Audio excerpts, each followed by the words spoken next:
Hello, ladies and gentlemen of the internet and of YouTube. Welcome back to Final Fantasy Chronicles of Eno. I am your game master and host, Skajaramas, otherwise known as Tone Shift, as always.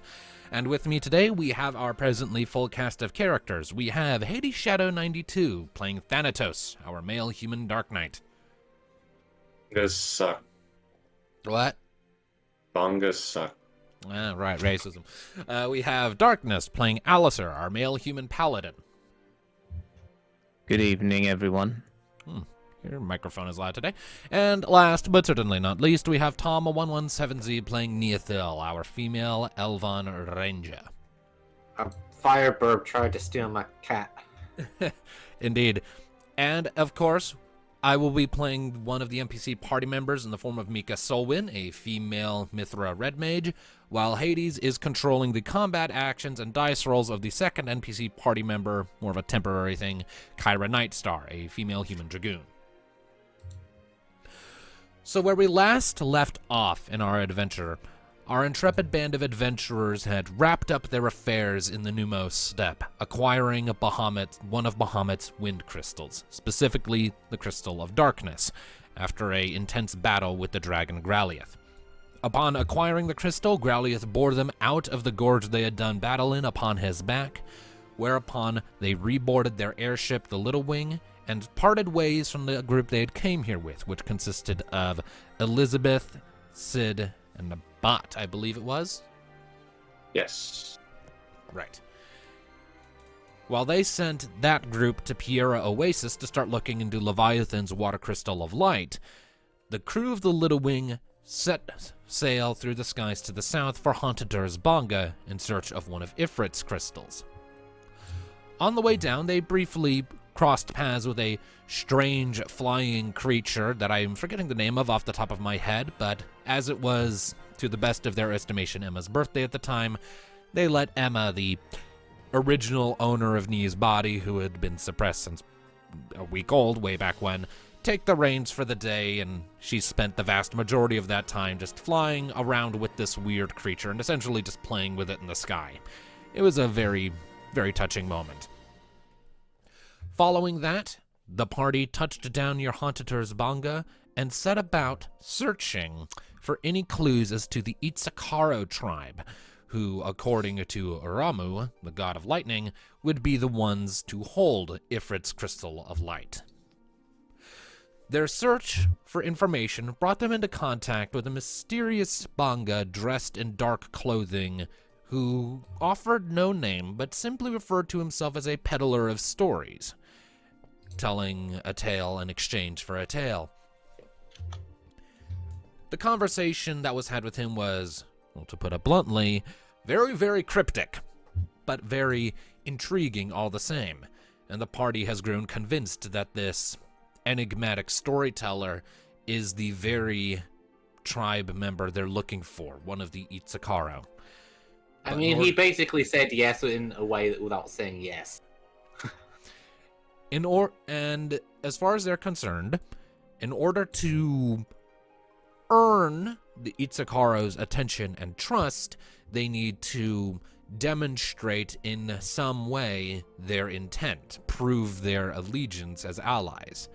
And in so doing, we're pointed towards a recent string of mysterious disappearances that have been plaguing the city for the last few days.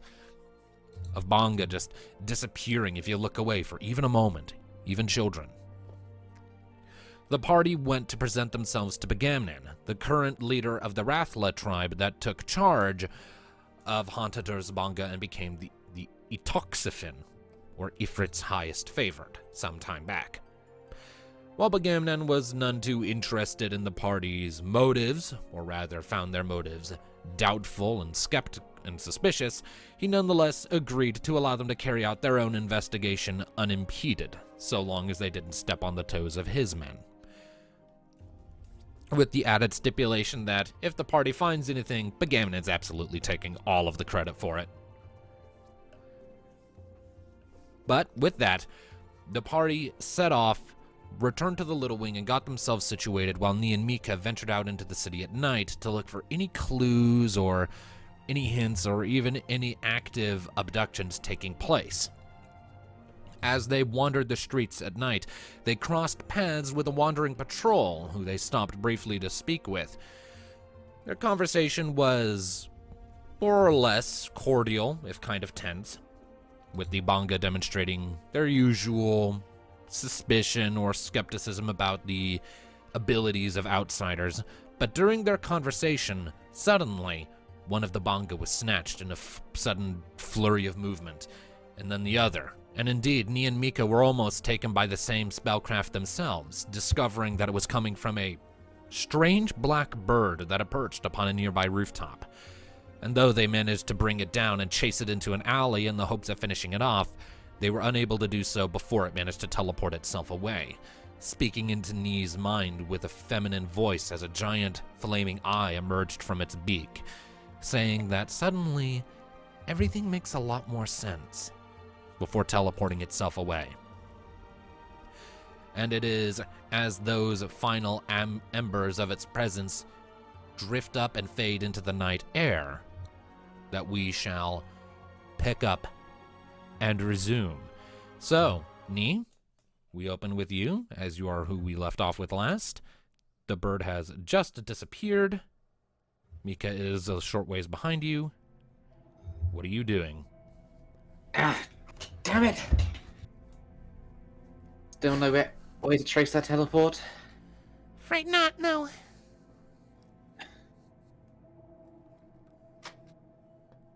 Yeah, there's just no sign of anything else, no other movement. Make an awareness check.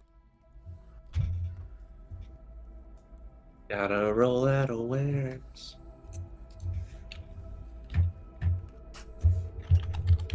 How aware is Need today? Not at all. Yeah, no, you look around and you're just like, it's dark. It's dark.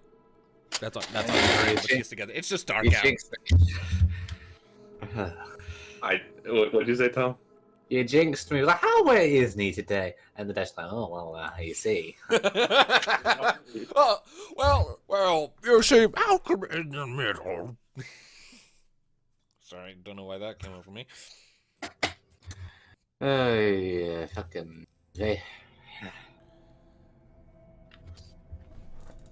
we should get back to the ship. Right.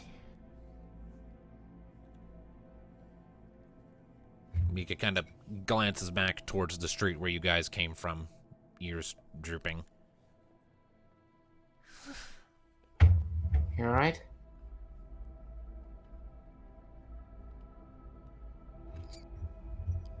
This is gonna sound kind of crazy, but I almost kind of wish one of us had actually been gotten by that. You're right. That sounds absolutely ridiculous.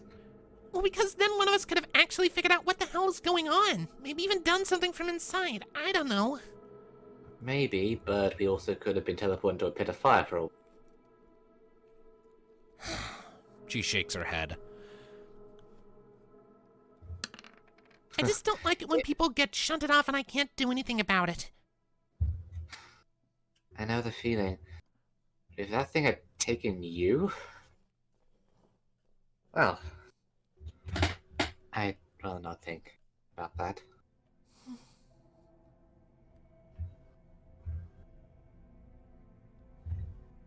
Besides, if it had taken you, we would have lost a smart member of the group, and then what would we do? We'd be lost.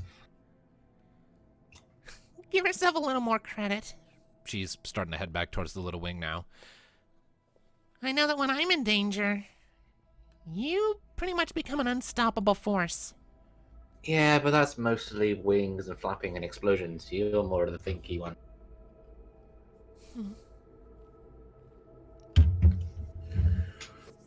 Alright. So with that, you make your way back towards the little wing, I take it? Mm-hmm. Alright. As you are arriving, we'll say that that's about the time that everyone else is starting to sort of more like the second rotation for your patrols is starting to get up and get ready to head out. Unnecessary, as it turns out. So, who was going to go second? It was we It was everyone else. We were doing half the night. They were going to do the other. Right. Okay. So yeah, you're making your way back, and you can. So yeah, Thanatos and all the rest of them, Alistair, as you're sort of getting up, you look over, and you can see Nian Mika hurriedly coming back to the little wing. Hey, you guys awake? Where's the fire, Nee? Sorry, what was that? I said, "Where's the fire, Nee?" Sorry if I feel like I'm cutting out. This damn mic's been giving me issues the last week. What does he mean? Where's the fire? In other words, it's it's like Why are you running? Yeah, you seem kind of frantic. Why are you in such a hurry? Funny you should mention fire. Turns out we only needed a few minutes to find the culprit. Or at the very least, an approximation of him. Or her, rather. Care to explain? We encountered a Bongan patrol out there, and this bird thing just kind of teleported them away and tried to get us. It failed, we fought it for a moment, and then it turned into a fire lady, spoke, and then vanished. Well, to be more specific, you didn't see any body, so to speak, aside from the bird. Just a big-ass eye of Sauron came out of its beak. That. Yes, that thing. Yeah. So, flaming eye from a bird.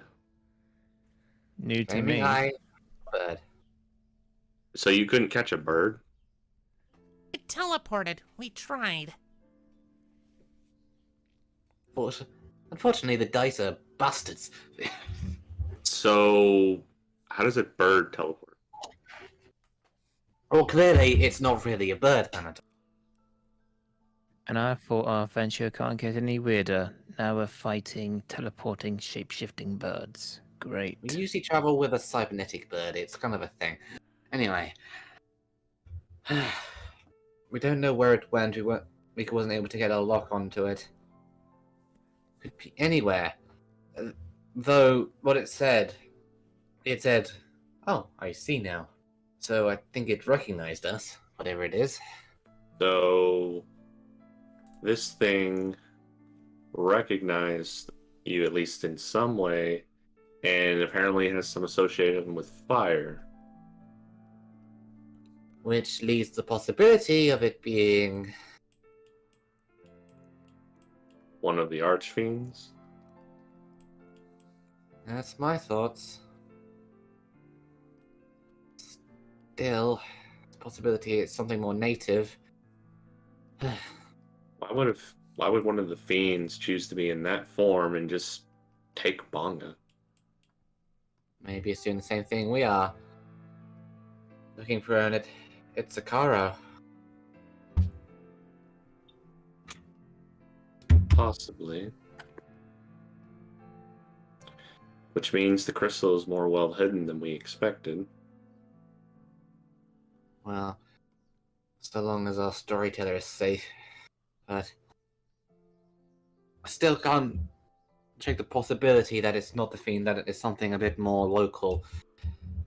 In the morning, before we do anything regarding our beloved patron, let's see if we can't find the guy again. Inquire about, raging firebird monsters.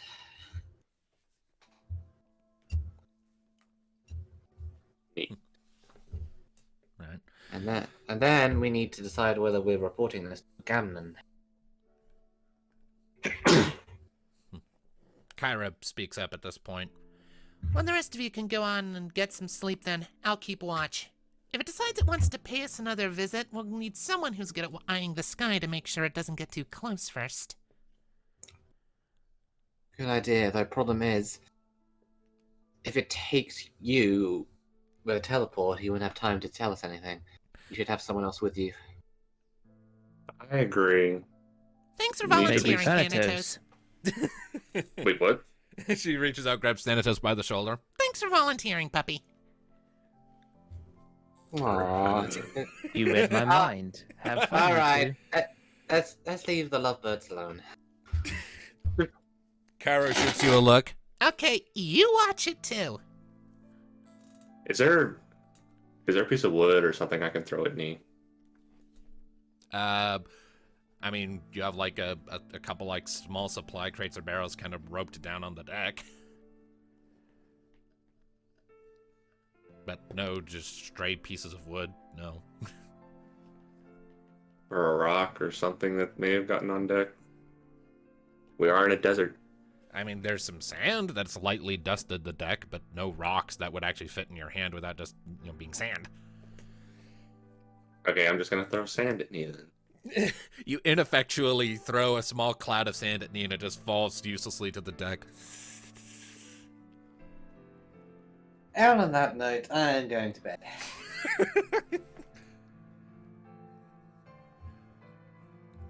Kyra just kind of rolls her eyes as you're going. All right. So, Thanatos and Kyra. You two are keeping watch. Yes. Then I need suppose you then want to wear checks? I want awareness checks, yes. Of course. Now. First up, Thanatos. 10. And Kyra's was 4.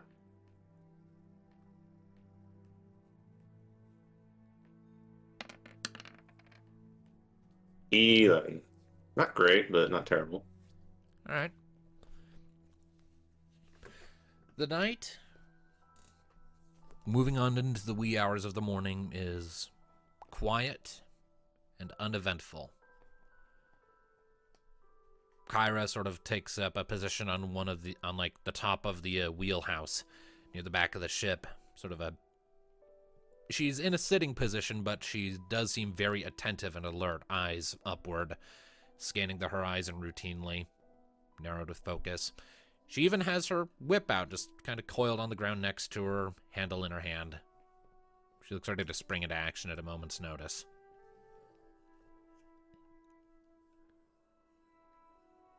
And I guess Thanatos is just has his arms on the railing, keeping an eye out on the horizon.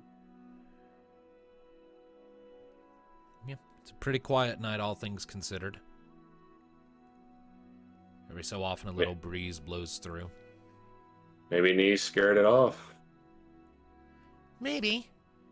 Or maybe it's just thinking better about making a second attempt when it failed the first time.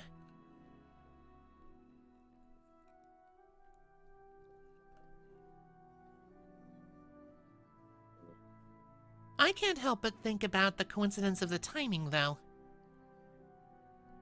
What do you mean? Well, these disappearances have been going on for a few days, haven't they? Yeah. Then we show up, and then it instantly happens to us, pretty much the moment we show up. We do have a habit of being a trouble magnet. Well, It's almost yeah. like some sort of divine presence is planning everything out. She shrugs. Well, yeah, but I don't know. I just can't help but think that whatever it is we're dealing with was alerted to our presence somehow.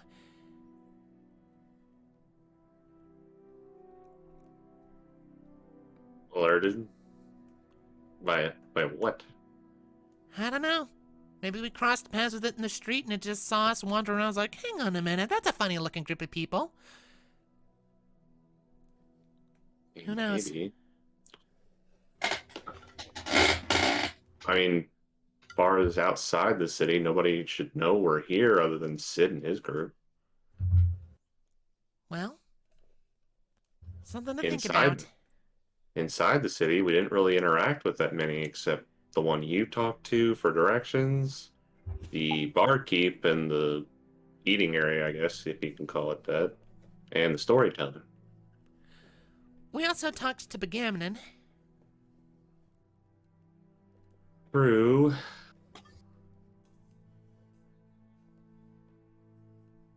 But his own guards are disappearing, so if he has anything to do with this, I don't think he'd be targeting his own people.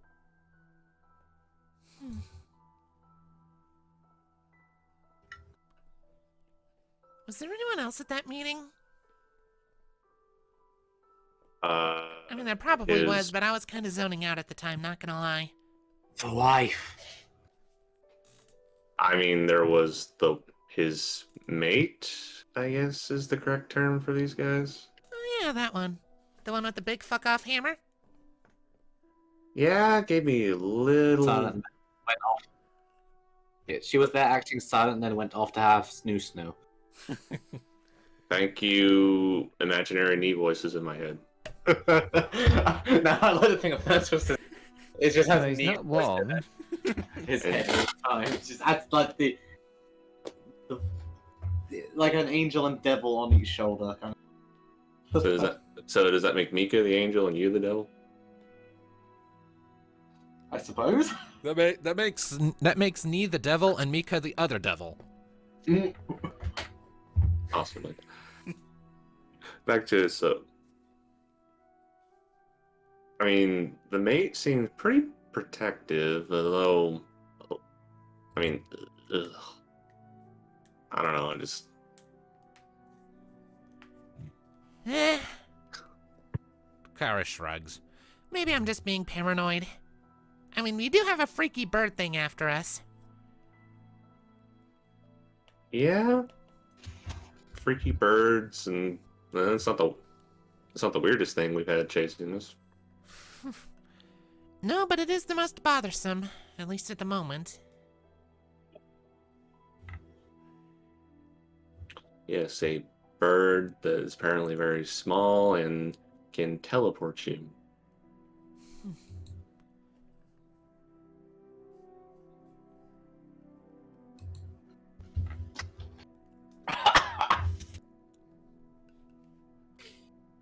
Oh, excuse me. Oh god.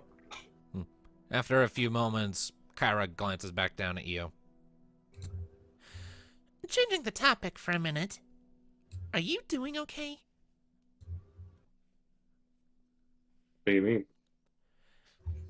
Look, I don't know the whole story, but I'm not stupid. There's clearly something with you and Bonga, and I know you're from Kurzitan and you were tied up with all that Vinaldi shit, whatever it was. And you've been really tense since we got here. So I'll ask again. Are you doing okay? When you grow up in a place like I did, Bonga aren't exactly the most friendly with other races. Most of my people were stuck in a cave, while the rest of the main city was mostly Bonga, and the occasional other race that worked with the Vinaldis. It's like being stuck in a mud hole and having to look up and see everybody else living a happy life while you're stuck in the mud. Not to mention what the Vinaldis did to my family. I just grew up thinking that's just what Bongo were like. Bunch of dickhead assholes who cared nothing except for their own kind.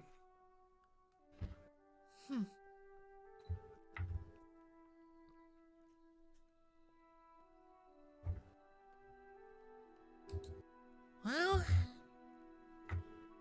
She leans back and looks, up at the sky again. I can't really say I know what that's like. Haven't even really interacted with very many Bonga, until I came here.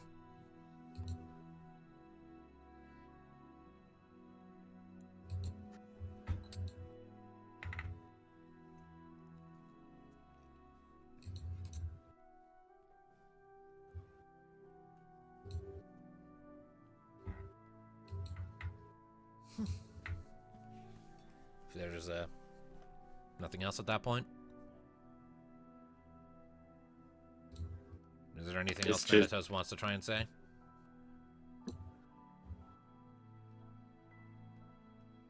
I guess the scars from Kurzitan still haven't healed yet.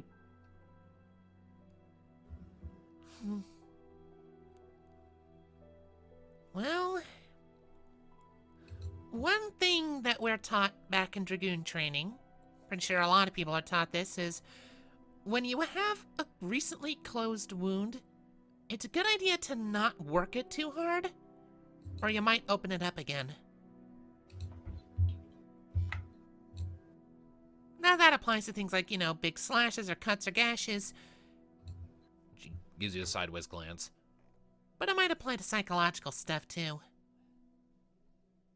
So, coming to the literal capital of the Bonga people after my so many years of being tortured by said Bonga in Kurzatan kind of reopened that wound a little bit. Maybe. Or maybe it's the way you're choosing to process how you're feeling, how you're choosing to express it.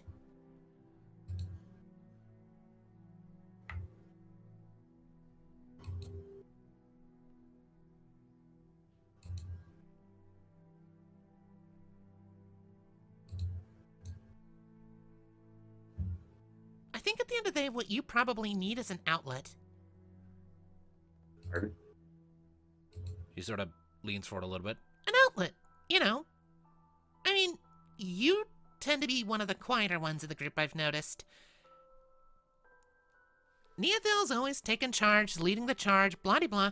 Alistair's the one who just kind of rambles aimlessly when no one else is doing anything. You stand there and you look threatening and imposing, and there's a lot going on in that head, though.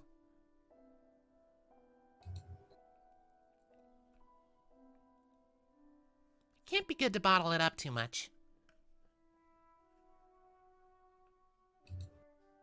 Maybe. I feel like I've gotten better with everybody through our time together, but I didn't have much socializing skills growing up.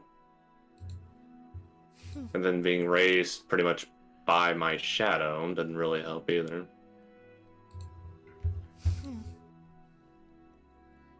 Well, She hops down from the wheelhouse and walks over to you, though she does still keep an eye on the sky. She is not taking her eyes off of that. tell you what. I'm still a little in the dark on some of the stuff you've been through over in Kurzatan and all that shit with your shadow, that Caius guy that just kind of pops out of your butt whenever. Technically, he pops out of my cape, not my butt. I am the cape, but sure. Just kind of says that in your head. Kyra shrugs. Well, why don't you recount that story to me? Give me the rundown. It'll give me a chance to know who I'm working with a little better, and She elbows you in the side. it'll give you something to blow some steam off on.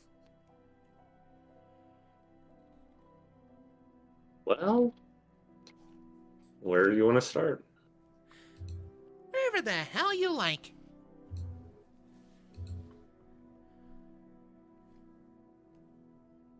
Well, I guess best place to start is where Kurzatan ended for me at first. My family's home was burned, and then Mom and Dad made me jump out the back window. Alright. And, for the sake of expediency, if you don't Just mind. he just recounts the Yeah, events. yeah, because we'd be sitting here for a really long time if we tried to recount everything.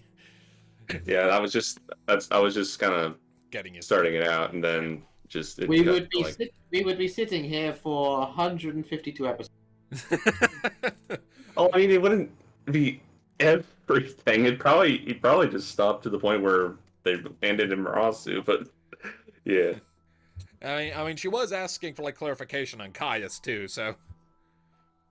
Alright, Well, but either way, yeah, I so guess.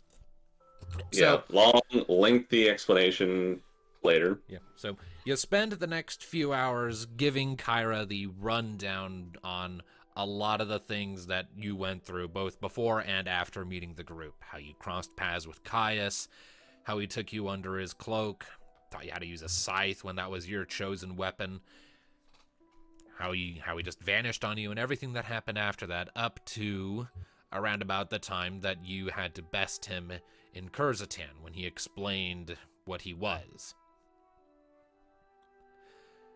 It's as you're finishing that recounting of events that the sun rises off in the distance. And you kind of taper off a little bit.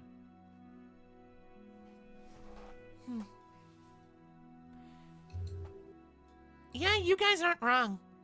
Kara gives you a smirk. You people are fucking weird. As the dragoon that uses a whip instead of a lance. Hey, never said it was a bad thing. She just kind of grins and leans a bit more casually against the railing. Honestly, I'm kind of impressed with you. How so? Well, I mean, come on. She picks at your cloak with the tips of her fingers. This thing right here is literally an aspect of your personality that broke away and grew a mind of its own because you couldn't house it. And then it tried to kill you, and you kicked the shit out of it. I don't know if I could have done that. You're a tough bunch. Well, She sort of thunks you on the chest a couple times.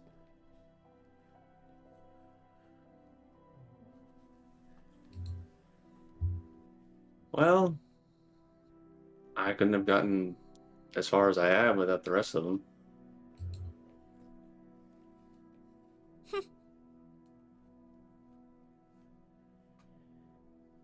Sounds like it.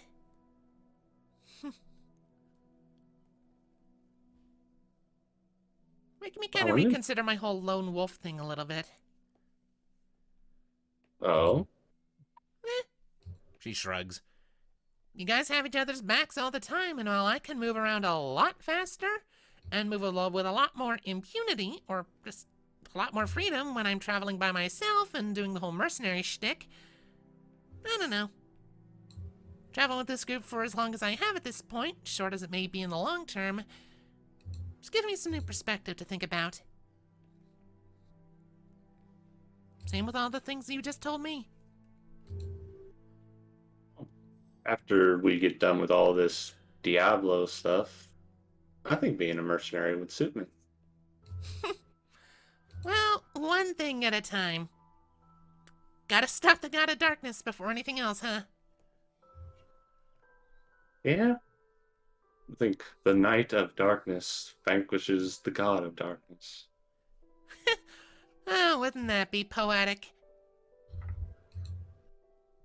Out of nothing else, And she pushes away from the railing and starts heading towards the hatch to head below decks. you've definitely proven that dark doesn't mean evil. Just kind of broody. Part of my charm. Yeah, no kidding. And then she slips below deck. And it's at about this time that she goes to wake everyone else up to get the day going because the sun is up. Before we continue, if you're wondering why I choked on my drink at one point, it's because I saw this in. I just wasn't expecting it. Okay. Interesting. I was taking a drink, saw that, and I spat it all out. I was kind of thinking, what the hell did they say that's so funny? This is kind of a touching, serious moment, and you're just like, Wow. Wow. For context for the audience, because that is not showing up in the recording, is a picture with a caption saying, "My girlfriend sent me this from her doctor's appointment," and it shows like the inside of like the clinic with a window up on a higher, like from a second floor, looking down on the lobby, and then there's something in there, and the camera zooms in, and it's the freakiest fucking clown you ever did see, with like spooky eyes and bloody teeth and just a dirty outfit. It's fucking weird. Is that supposed to be Creepy old Pennywise? spook. I don't think that's Pennywise. It looks No, that's not Pennywise. no, yeah. The design's a little wrong, and It's like a zombie clown. yeah. Yeah, like just while you're doing that, I just went to another tab just for a brief moment, and I saw that, and it was a spit take, and it got wet. With beer. All right. Much like when voyeurism saved the day. Now listen here, you little shit. We still love you, Rocket. All right. Yep. Okay. Back to the game. Yes. Awaken, my friend. Yes. The rest of you are woken up by Kyra at this point. Morning, buddy. Yeah, time to get up. We should probably get a move on. Alright, let's find our storyteller first. Before we find Pagamnon, I want to know a bit more. Tell us what we're dealing with. Agreed. All right. So you gather up your things. You got the Little Wing locked down again for the night, and you're heading back into town. Yep. All right. As you step into the streets once again, it's a similarly hot and blistering day as before. Sun out, really fucking hot, not a cloud in sight. There's a very gentle breeze, which is helping a little bit with wind chill, but it's still very much sub-pleasant. As you are proceeding, you can notice that the general mood of the town remains unchanged, with the physical closeness that the Bonga were demonstrating last time you passed through, as if to make sure no one gets snatched away prematurely without due warning or a chance to save them. But other than that, it's pretty much exactly the same. Heading back to the market we saw the storyteller at before, is there any sign of him? Coming up over the rise and starting heading down the slope towards into the pit of the feeding pit, you look around and you don't see him.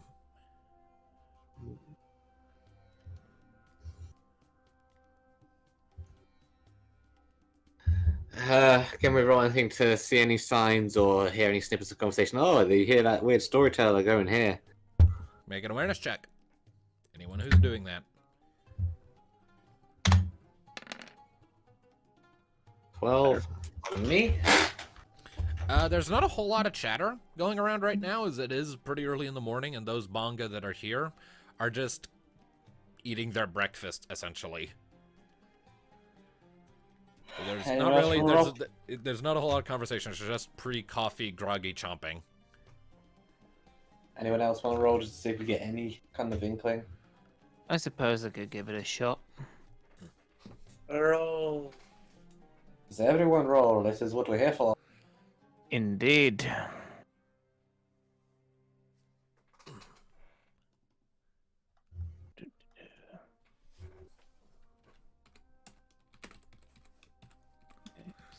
I'm not Legolas, you can't always rely on the L5.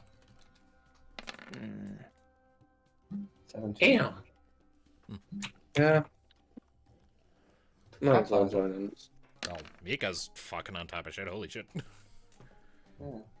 Her cat senses are working. Yep. 15 Thanatos. Why is there a 3d6? No idea. Get rid of the 5 on that. Okay, then it's only 7. All right. Okay. Alright. Okay, so Thanatos and Mika. You don't really see any.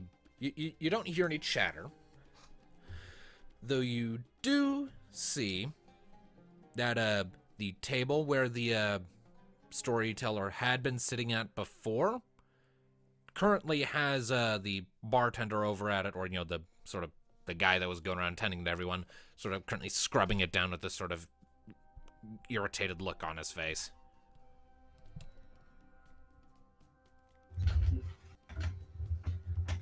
He was friendly. Let's go and have a quick chat with him.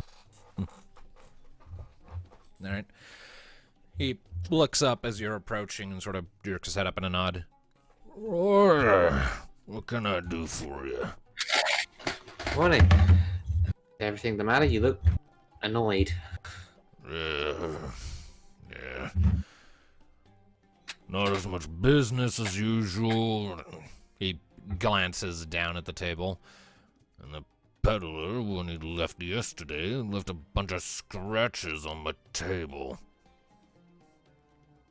The person sitting here, the one we were talking with before? Yep. Sort of leans back and gestures. Looks like writing, but frankly, I don't know what any of it means. Read it! All right. Okay, you look at it, and it's not a language. At first glance, it just seems like a bunch of random squiggles. You can make a, let me double check the list of skills. You can make an awareness check to see if you can parse more information about what you're looking at, though. 15? Okay. Looking at it for a minute, it is really bizarre. It's etched in to look at first like text, but the longer you look, the more you realize it almost looks more like an overhead view of a street layout. It's a map.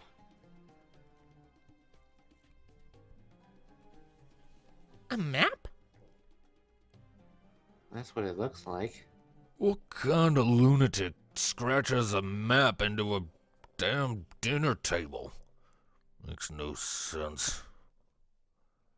Well, I mean, this place is open to any and all. Sure, you must have a few. Then. Yeah. When they damage my shit, I damage them. We'll bear that in mind. Thanks you for the warning. Hmm. So, what does the map say? Does it look like any particular street we might have passed by on the previous day? Like, does it have like any indication of where it is from here? Make a finesse check. Alright. That is... Thank you, Bo, for the extra decks. 14. Okay. 14? Alright. Looking at it for a minute and thinking it over, you get the impression it is an area you've passed through, maybe? And after a second, it's like, the thoroughfare, the big burnt trench that led up to the palace. It looks like what you're looking at is a loose approximation of a spot on that. I'm not saying anything for the moment because, you know, there's another dude there who's isn't really involved in our investigation. It's like, well, we won't take up any more really time, though we might come back in a little while for some food. It's not really much else on the go. Well, keep yourselves hydrated. And sort of glares up at the sky but sort of shakes his fist at it. It's a fucking desert. Then he ambles off. Yeah. Yes, it is a desert.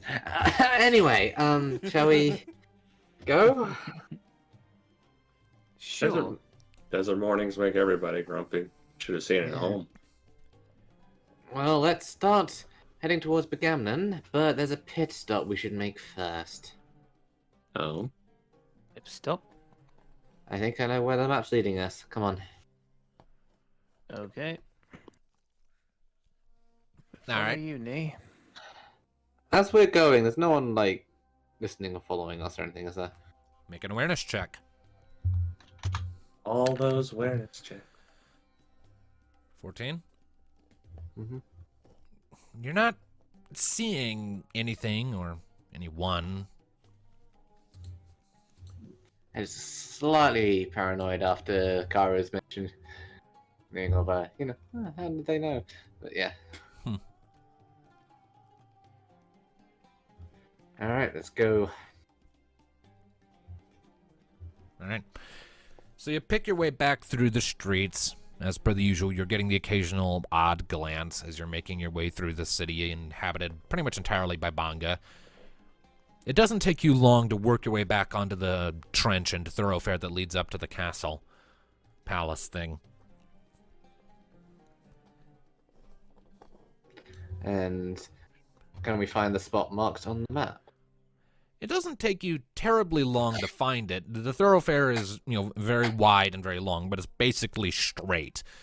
So you just kind of walk up and down it for a minute, occasionally getting these weird glances from the patrols that are marching up and down it themselves, but they don't do anything to stop you, before eventually you feel comfortable that you're in the right spot, maybe?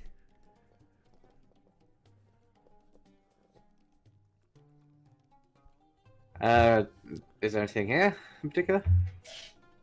Hmm? Is he going to be roll another awareness check? No. Kind of standing there for a minute looking around for any sign, and then a little breeze blows through. And something flutters up against your leg.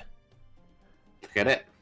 You look down, and you see it's a sheet of paper. This guy really is cryptic. Picks it up and looks at it.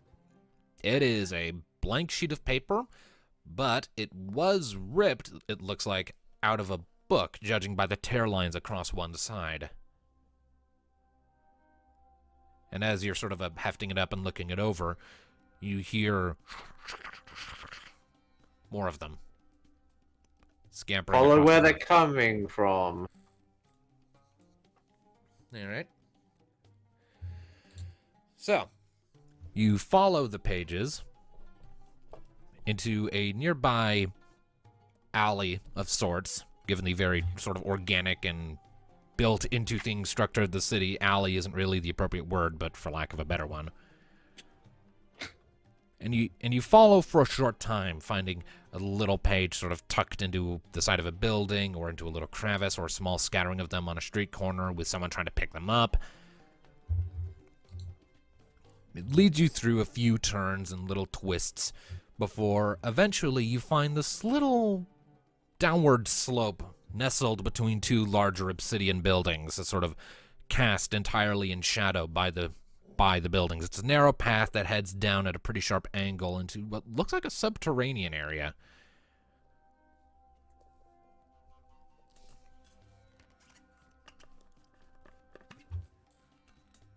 Alright. Keep going. Also, those other pages didn't have anything on them, did they? They're all blank. Oh, didn't realize Cogmo was here. Anyway. Let's- All right. I guess Yes. we're following this down. All right. Yes, because I'm sure Mika would love to talk to the person who's clearly been terrorizing this poor book. She does have this sort of forlorn look. So many words could have been written on these.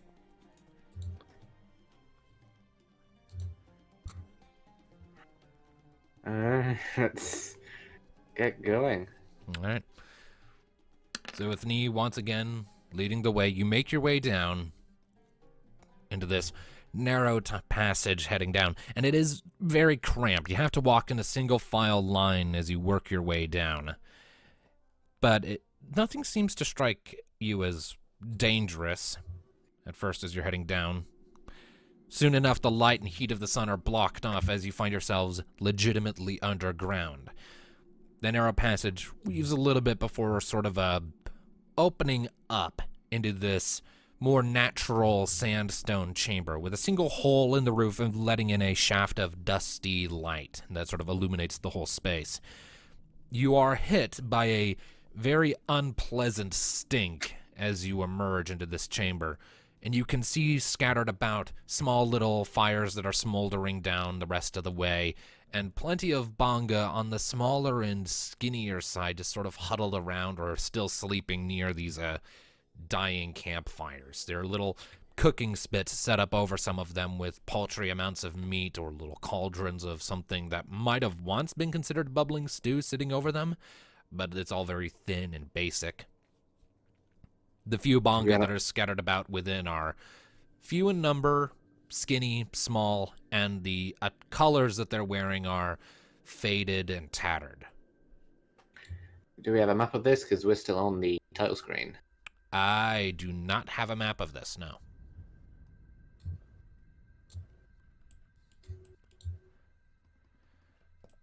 Alright, is there any sign of the storyteller amongst these clearly homeless bunga?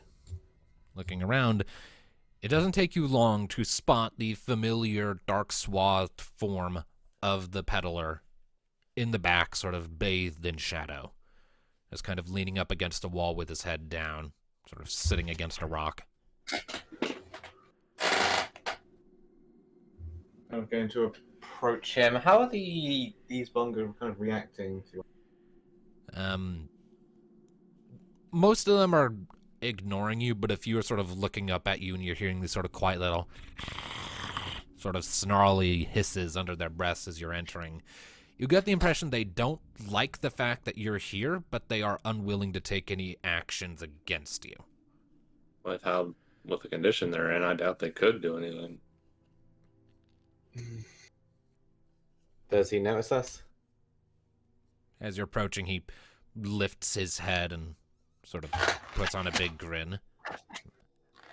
Ah, hello again. Oh, what is this place? He sort of looks around and his grin turns into a scowl. A pit of tragedies.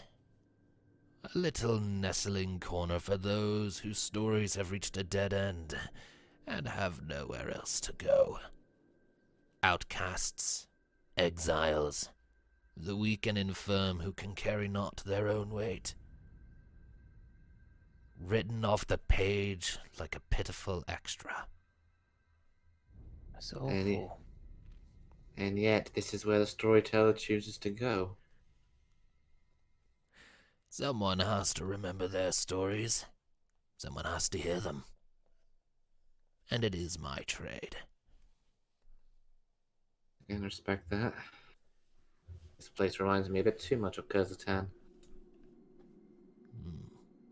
I have not been there. Wasn't pretty last we saw it. Also this. Even here, they have slums. Here, I thought they only did this to other races. Though I doubt you sought me out on the impulse of an interest in what I'm doing in this spot. You Well, had you were another certainly- purpose for hunting me down.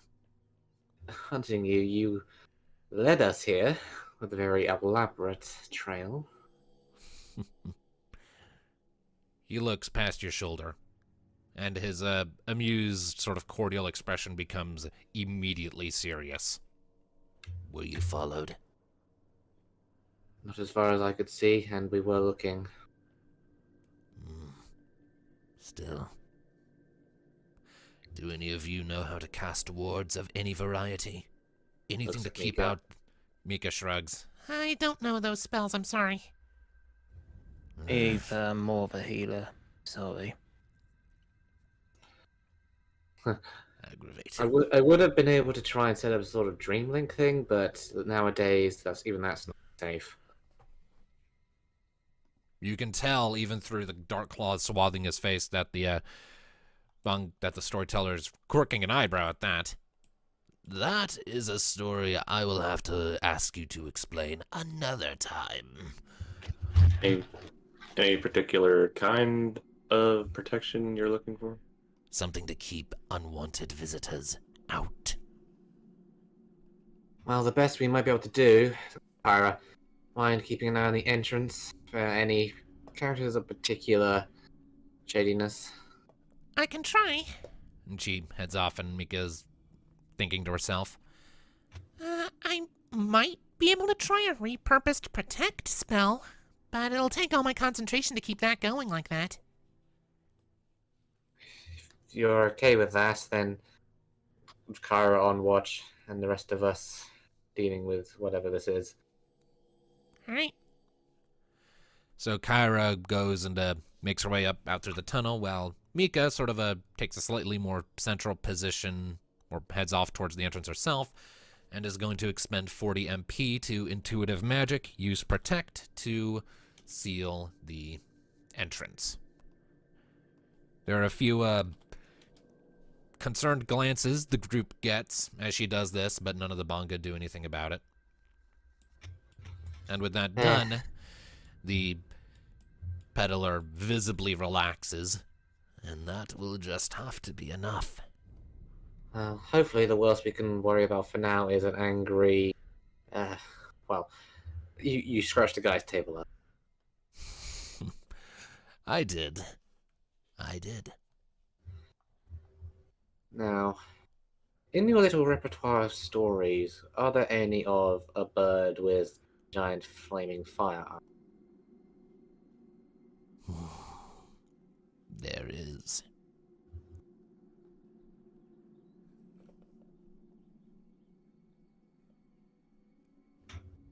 You seek the Itsukaro? You do? He reaches up and sort of pulls down one of the cloths that are hiding his eyes. You found the last of them. What? The bird you encountered. I have a feeling I know who it is. I met it not long ago, when it attacked our settlement. It is a fiend, isn't it? I'm unfamiliar with that term in this context. He When it leans attacked back. you, was it searching for the crystal? It was. Yes. We know what it is. We've encountered it. It's a fiend.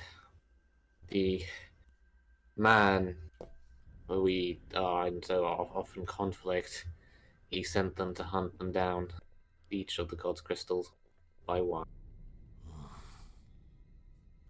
Well, while the Itsukaro have been rendered all but extinct by this bird of flames, there is yet one who lives. And I will keep performing my duty until my dying breath. You were able to save it? He sort of pats lightly at his chest. At cost? But yes. You carry it, just like... I just carry like we it, do. though it does not answer to me. But I do not sense it answers to you either. Not this one. Every time we've encountered one of these, they've always chosen the bearer. Like, kind of pats her own pocket. Wind. Well, my clansmen and I were all trained from a very young age to be in attunement with the whims of the crystal and its master. If any among your number resonated with it, I would know.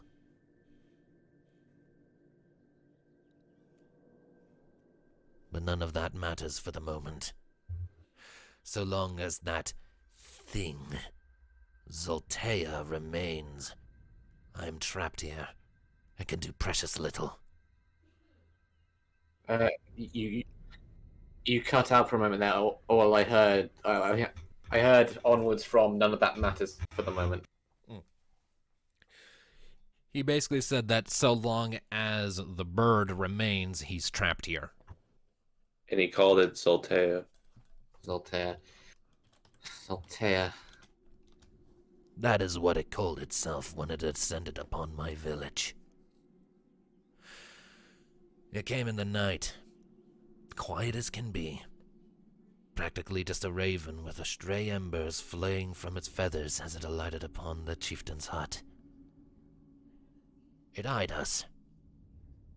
It ventured inside. We heard voices, one we hadn't heard before, feminine and gentle, but commanding and threatening. The voices grew louder. The chieftain began to yell and shout. I heard the rattling of weapons. And then fire. In but a moment, the entire hut went up in smoke and ash, a pillar of flame disintegrating it then and there. and an enormous, flaming monstrosity. Like a bird with no head, just a single radiant eye, emerged. It began to tear through the village, plucking us from the streets with its talons like rats in a field. Is it like a giant fiery Ahriman? More elegant. Ahrimans are bulbous creatures. This bore more of a resemblance to a perversion of the phoenix. A living mockery of that dead being's memory. Makes sense. Ifrit was the closest to Phoenix. He was enraged by her murder. That's part of the reason why Amber exists. We encountered this thing last night. It tried to snatch myself and Mika away. I am aware. Didn't succeed. I was watching. From the moment you left the pit, I tailed you. Watched you from afar. Anyone can tell any story they like, but actions speak louder than tales. You wanted to make sure our hypothetical reality. I was ensuring that the words you gave me were not mere wind. And you proved they were when my enemy set herself against you. And you proved your abilities when you evaded her, and even brought her down from the sky, if only for a moment. She recognized us the moment we did, and left. She knows who we are, then she knows that we're capable of doing harm, having already taken down her sibling, a giant worm of rock, lightning. Well, as it is, she has entrenched herself somewhere in this city and is searching for me, silently. People are disappearing. No doubt she seeks to question them as to my whereabouts. She would have known that I came here even after I managed to take the crystal and flee.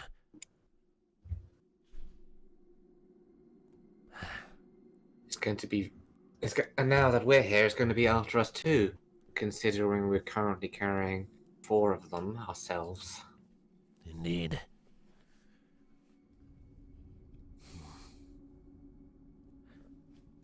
I know not who this Zaltea has posed as, but clearly it is hiding somewhere in this city. Posed as? I know that it can change its shape.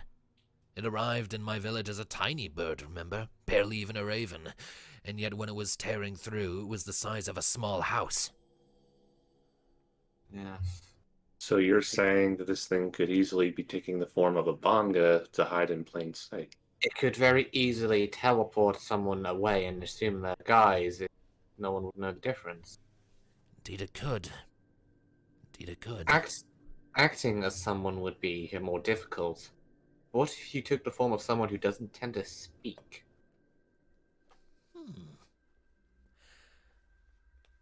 That would be very difficult to track, wouldn't it?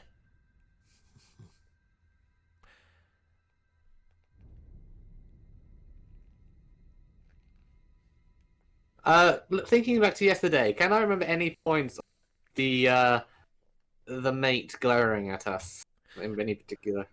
The entire time. Yeah. Did she speak at all? She, at one point, scoffed when Bagamnan insinuated the snoo-snoo. She just kind of rolled her eyes with an exasperated scoff. Bagamnan, tell me about his mate. Krigana. Alas, that is one story I know very little of. What is their general relationship like? You would be better suited asking someone who knows them. I am confident that Bagamnan, at least, doesn't even know I am here.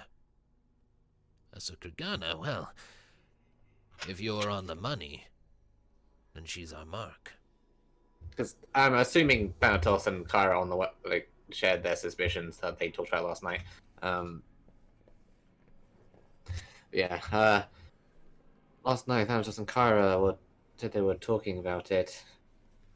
How when Mika and myself were ambushed, it knew exactly where to find us, and that was a strange coincidence. The only people who knew we were really here were those we spoke to directly, and that was you, the guy running the waterhole, Gamnon, and his mate. There seemed to be a prime suspect. If Gamnon had been replaced, there was no reason why he wouldn't have just sicked the guards on us. It seems unlikely that it's the guy from the water hole. Too many people to interact with, and too much of a guys to keep up. Too low standing in society. Why? But someone who has the ear of the current leader and the eyes, and is able to simply stand there, not speak, and still sell the guys. She's the perfect candidate in all forms. The Which question he then is. becomes, if these suspicions are correct, how would we prove it? Can't exactly just go up to Exactly. the Gamnon and say, by the way, your mate got kidnapped and is replaced by a demon bird. He might not react well to that. There's no scenario where that would go over well. We would need to prove it. Well, if we knew more about the mate, maybe we could catch her in the lie. Alternatively, just cause her general facade to collapse. Is there any way that we can perhaps detect if they're wearing a disguise?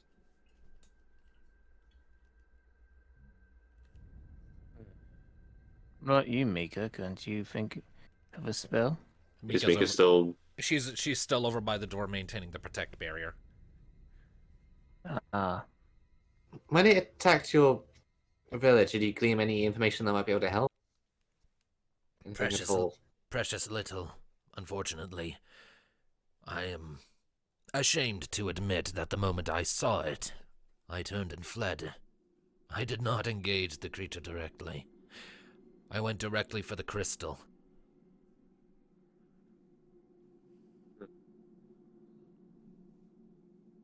Hence, I imagine why it does not answer to me.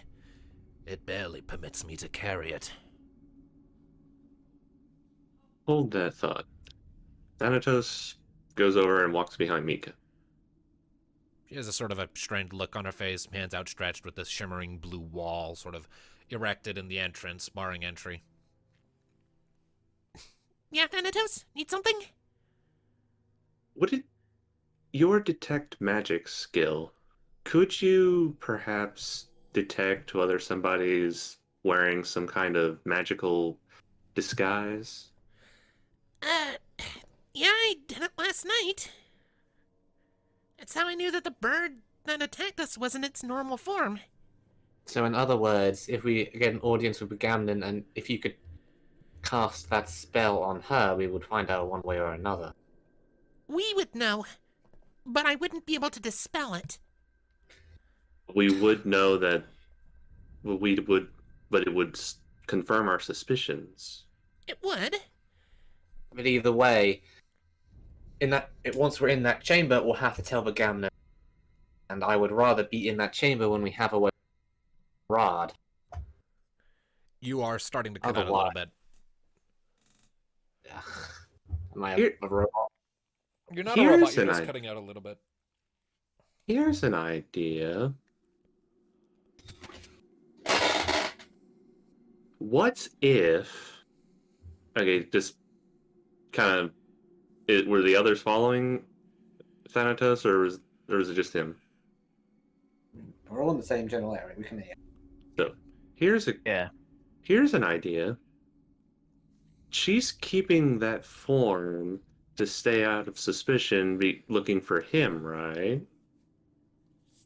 As far as I can tell. Say we were to report to Bagamnon and say, we found the guy behind the disappearances, the peddler, and say that all he really had on him was a crystal. What would that accomplish? That's a bit of a gamble. Or I see where you're going. You're hoping she would reveal herself then and there, but at the same time, she could simply suggest Bagamon take him and the crystal into custody without revealing a thing. Plus, even if she... I never said that we would take the peddler with us.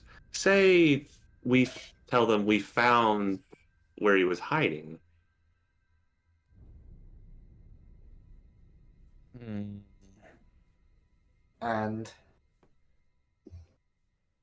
Once we bring them to a place where nobody will get hurt, then we spring in on her. that's also assuming she'll come with us. Yeah. If this crystal is what she's looking for, don't you think she'd jump at that chance? Maybe, but then again, this one seems a lot more cunning than the previous one, so... It's also, well, she also knows who we are and we're after crystals. She might see through this. She doesn't strike me as Exactly. an idiot. She knows who we are. Well, actually, Not no, she that- did. She did see all of us at the. Okay, out of character, Yes. she did see all of us at the meeting, so that's. It's a nice plan, but I don't Info- think it will work. A nice idea, but unfortunately undermined by your own previous actions. Had you not appeared before Bagamnon already, perhaps you could have suggested that. Even presented it as such a scenario where you found this abductee's hideout, the abductee attacked you, and you wound up having to slay them in self-defense. You would claim you had the crystal, perhaps. That would then force the bird to come after you specifically. Still, assuming that this is the form she's taken and that's where she's basing herself out, then the prisoner surely wouldn't be so far behind. And the Does- what wouldn't be so far behind? The Prisoners. prisoners. The Abductees. prisoners. Hmm. Does the palace have dungeons? I would assume. Bear in mind, this is not my city. I was Well, not I don't- born here nor raised here. Well, again, it's his own guards and people that are being taken, so I don't think if they were in his dungeons, he and his guards would notice. You're saying that a firebird cannot, in the guise of the second most important. In the guise of. I'm just thinking maybe it's not taking them to the palace. It would be too obvious. This creature has demonstrated a degree of subtlety in its methods. And then inclines to believe that any of the ones that abducted actually survive, and it doesn't just burn them alive as soon as they don't tell it anything. This is a fiend we're talking about. The thing is, we have no way of actually discovering its location with, following it, which given the teleportation and the lack of ability to track that teleport, that is infeasible. So even if we were to verify our suspicions that it is the mate that she's taken the form of, we have no idea how to proceed afterwards. Seems that way. Because if we just straight up say, "Oh, your mate was kidnapped, and now you've been sleeping with a fiend," Yeah, he won't take too kindly I to don't- that. yeah, I don't think he'll He'd take probably too send the kindly to that. guards on us. I wouldn't buy it either. Is there Going any back- way? Going back to Thanatos' idea, assuming we can't have an effective way to convince Bagamnon that his mate is gone,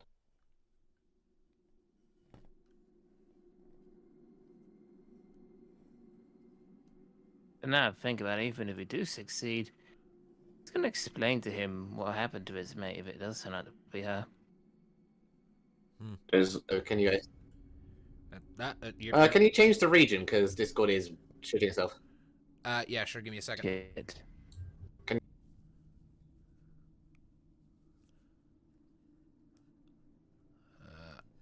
Ollie Ollie Oxen, bitch. Sounds clear to me. What about you, Tom? I'm now in. Yeah, Nee was saying a whole thing, and then suddenly you all spoke at once, catching up. Apparently, Okay, the whole yeah, thing. yeah. I noticed that you were in the middle of saying something, and then you just kind of stopped, and I thought maybe I misheard. Maybe you lost your train of thought. I don't know. What were you saying? Was it? I was saying that Nee, without being able to prove to Begamnon that she isn't who she says she is, then going to them is kind of a moot point and a pointless affair, because we would be just walking into a trap. The other thing, like Thanos was suggesting, is to lure the fiend out directly. So Thanatos, you suggested that the fugitive was this storyteller. That's kind of not going to work because she knows he has the crystal, and she knows that if we've actually met him, then we'll know the truth. But what if she thinks we haven't met you? Because she doesn't know that. She's never seen us with you. She's only ever seen us in the street and then in the palace. So what if instead we report to Begamnon merely that we know of a certain intrepid storyteller who might have information given his vast array of travels and general word around the city, and so we're going to go and try and find and meet you somewhere for the first time. That? Hmm. Bit risky Possible. again, but might work. Might She be d- possible. She, far as she would know, we don't know where the crystal is, and we wouldn't really know which tribe to ask because the only reason we know is because of Ramen. The reason why Thanatos' original pitch doesn't work is because if she knows that we've met you, we will know of the token, we'll know of the crystal, and she'll know she's into a trap. But if she's under the belief that we haven't met you, then you haven't explained any of this to us, then We don't, and she assumes that we don't know that he has the crystal. exactly, and it will just be a prime opportunity for her to follow us. Particularly, perhaps, if we suggest, assuming that Mika's detect magic comes up as we suspect it will, he sends some of his people with us, namely his chief enforcer, aka his mate. If the And fiend, if it really is the fiend, she'll want to go either way because we're basic. According to what she thinks, we're basically leading her to the crystal without knowing. exactly. Though we'd have to set up our engagement perfectly and ensure that she doesn't just simply take the opportunity to teleport you away like she has the others. Yes, because if we you can mustn't dodge forget the- she can teleport. If you can dodge her, so can I. Still, you can't blame me for worrying. There is plenty of room for error if we don't do this right. Plus, Well, you as are far- putting your life on the line. There is also plenty of room for collateral damage if she is engaged within the city. See, We have an airship parked outside the city. That could be a good meeting place. Oh. it's Well, true. what I about don't this think. then? He leans forward What? slightly. She already knows of you. And she's already made one attempt to be rid of you. Who's to say she won't try again? Well, point is, if she thinks we're going to lead her straight to you, like we've arranged a meeting with this mysterious storyteller at the ship, an isolated location where and will be heard, she'll have every reason to follow us rather than simply take us out. There is a problem, however. Hmm? She doesn't know that the guise of a storyteller is what I've taken on. Though I kept tales back in the village, my primary role was as a sentry, a soldier. Oh. I guarded the crystal. It was my duty. It still is. I simply collected and learned stories as a hobby, if you will. Then how would we you have us introduce you, and what would you change? Me, another thought just occurred. He said, well, he just said that the fiend might try to get rid of us again. And it's obvious this thing can be very stealthy and was watching you guys for a while. You cut out again. God damn it. You All right. cut out again. Sorry. Can you hear me now? Yes. I mean, you didn't cut out to me at all, so. Okay, well, basically, he said that the fiend would try again. And it's clear that it was watching you guys for a while before it tried to snatch you. Say we don't go to Begamnon. Say you and Mika walk the streets again tonight. And after a while, you let it slip out when you think nobody else is around, that we should go back and say that we found the crystal, why are we staying here? And then head back to the ship. That would danger the little wing, but also may avoid collateral damage. Maybe, if the creature doesn't get a hold of them. Who's to say we have to lead it back to the little wing? So long as you What are you lead it away, thinking? so long, of course, as you lead it away from a civilized area, it doesn't really matter where you engage this creature. So, One way or another, we need to get it to follow us away and just not have a reason to strike us away in the middle of the city. As So matters again- stand, he points at Thanatos. I like his plan. It's simple. It's easy to remember. It works, and there's a reasonable chance of success without overcomplicating things with other details. The only bit I would change is rather than just myself and Mika, I would have a few others with us, because she might get suspicious if we haven't learned from the previous night's escapade. And it's just two I of us. don't mind volunteering. That's fine. You three can go out and for lack of a better term, be the bait to lure her in. While me and Kyra find a nice suitable place to set it up, and then once we have her in sight, We could still make use of the little wing. It does have guns. Decently Yes. sized ones. yes, but it can also be destroyed, and if it's destroyed, we're stuck out here. Likewise, any of us can die. Just trying to minimize that. You see, there's a thing. Alistair can restore us. I don't really Yes. trust him to fix the little one. Here's That's why exactly. I can heal all pretty much flesh and bone, but machinery, not so much. I mean, I know Yeah. this thing can fly, and having an airship probably would be nice.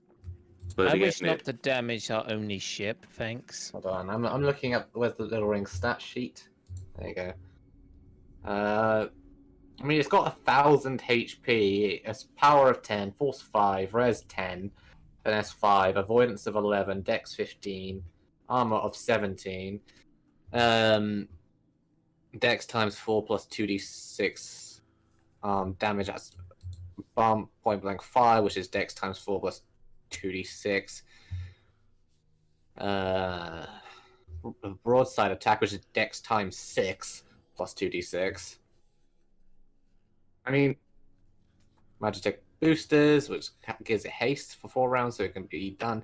Battering ram, which is its final attack, which Yes, does 6 times 8. I guess we also have repair job, where we can fix the little wing if it gets. And again, only one of us needs to be piloting it. The rest of us can still be fighting normally. Bear in mind, if you look down at the traits tab, active crew. Any member of the Little Wing's crew may choose during a combat situation to increase the airship's force, finesse, avoidance, or accuracy by 1 for a single round with a vehicle check of 8 or higher during the vehicle's turn. Any 2 members of the Little Wing's crew may choose to spend a slow action to increase the vehicle's damage or healing steps by 1 each for a single round. Okay, so maybe Nee's on to something. Maybe we'll give the little wing her first taste of battle. This thing can fly. Yeah, like I know, like you don't want it because you're all paranoid it's going to get broken, but this thing has a stat sheet for a reason. It's meant to fight. Or at the very least, it is meant to have the option So to for fire. us- Yeah, and like the little wing counts as a notorious difficulty enemy. Yeah. in its stat True. sheet. Here's an There's idea. no military warship. It is mainly Okay. meant for speed and all that. It is a military ship, though. Well, okay. Here's an idea. Say instead of Nee going out, Nee, it's your ship. You know how it works best. How about you and Mika stay with the ship and get it ready for when we bring in our target. While me, Alistair, and Kyra go out on patrol and then let let it slip with the crystal and lead it back to the Little Wing outside of the city. Then once you have it in your sights, blast the fuck out of it. That's when getting it to reveal yourself, and I imagine it might not necessarily reveal itself until it sees the target, which brings us to the final point of this plan. Looks at the storyteller, or what do you wish your role to be? Well, as it stands, if possible, I would rather not be involved in a direct confrontation. He lifts his hand up to his chest where he patted at the crystal earlier. I can fight if I must. It's what I was trained for. But my first priority above everything else is the protection of the crystal. If I can avoid a direct confrontation with a being that can teleport me away at a moment's notice, that would be ideal. Would it help if you were on board the Little Wing with myself? You can Perhaps. cover in the hold. Possibly, but it might also hinder things. If I'm overestimating my own abilities, and this thing is able to teleport me away, then that would be that. Probably best I'm as far away from this skirmish as I can reasonably be. You lure her in, but her prize is not there to be had, and you don't give her a chance to flee. It's with the guns. And even if she doesn't see you, she'll figure out that we know where you are. I mean, I can make it sure she can't flee the fight, so long as I can hit her this time with it. True. That's if so- you can hit. I mean, so again, point being, even if you're not there, she'll probably figure out that we know where you are, And then, and she'll want to get information out of us one way or another. well, before we go into this, is there any way we could prepare beforehand to counter any attempt to teleport? I do not know. I've never dealt with a creature such as this before. Usually I'm fighting antlions or ankegs. Any ideas, Mika? She shrugs helplessly. No idea. Actually, hold on. I'm going to make her make a lore check while I double check something in the rules. Mm-hmm. Where's her lore? There it is. It's +8 because holy wow. Oh, she is the book nerd. Alright, 13. That'll be enough for what I want to figure out. Let me just give me a second. I need to double check the mechanics of a spell.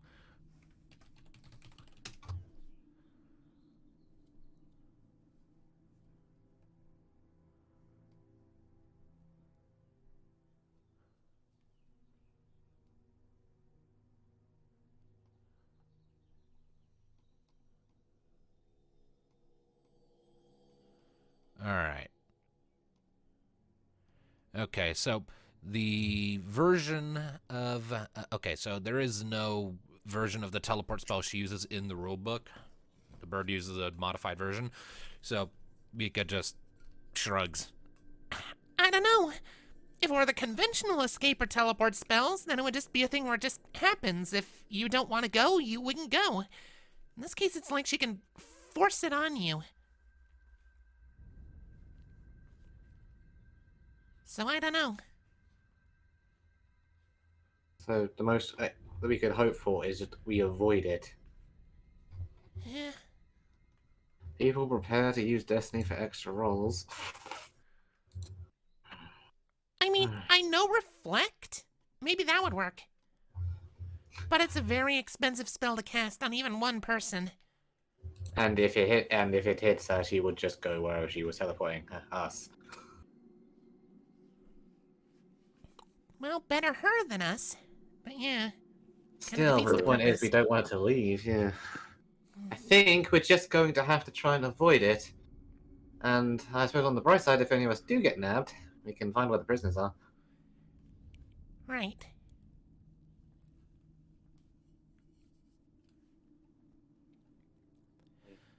Well then. Here's an idea.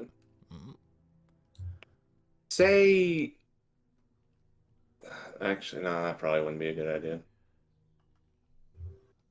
Sorry, just out of character. I thought about maybe trying to see if we could use Caius as a decoy, because even if she were to teleport Caius, technically he can't go very far from me, right?